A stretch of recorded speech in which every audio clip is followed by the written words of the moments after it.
Verbs are another essential part of speech in language, including English.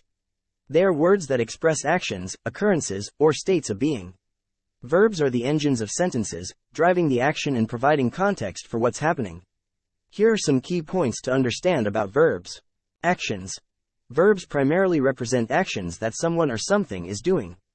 These actions can be physical, run, jump, eat, or mental, think, believe, imagine. States of being.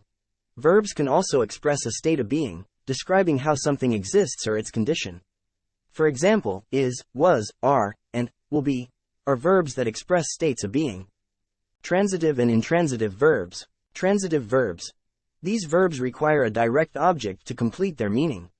The action of the verb is done to someone or something. For example, in the sentence, she ate an apple, ate is the verb, and an apple is the direct object. Intransitive verbs. These verbs do not require a direct object to complete their meaning. They express an action without the need to specify what or whom the action affects. For example, in the sentence, he sleeps peacefully, sleeps is the intransitive verb. Verb tenses. Present tense. Describes actions happening now or habitual actions. For example, she writes a story. Past tense. Describes actions that happened in the past. For example, they played soccer yesterday. Future tense.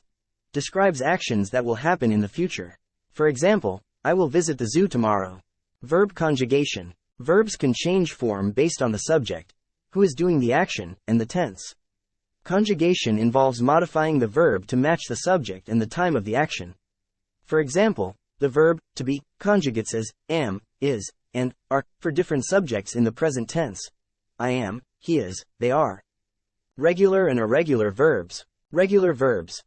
These verbs follow a predictable pattern when forming past tense and past participle forms. For example, talk becomes talked, and jump becomes jumped. Irregular verbs. These verbs do not follow the regular pattern for forming past tense and past participle forms. For example, go becomes went, and eat becomes ate. Helping verbs, auxiliary verbs. Helping verbs assist main verbs in expressing various tenses, moods, voices, and conditions. Examples include is, am, have, do, will, and might.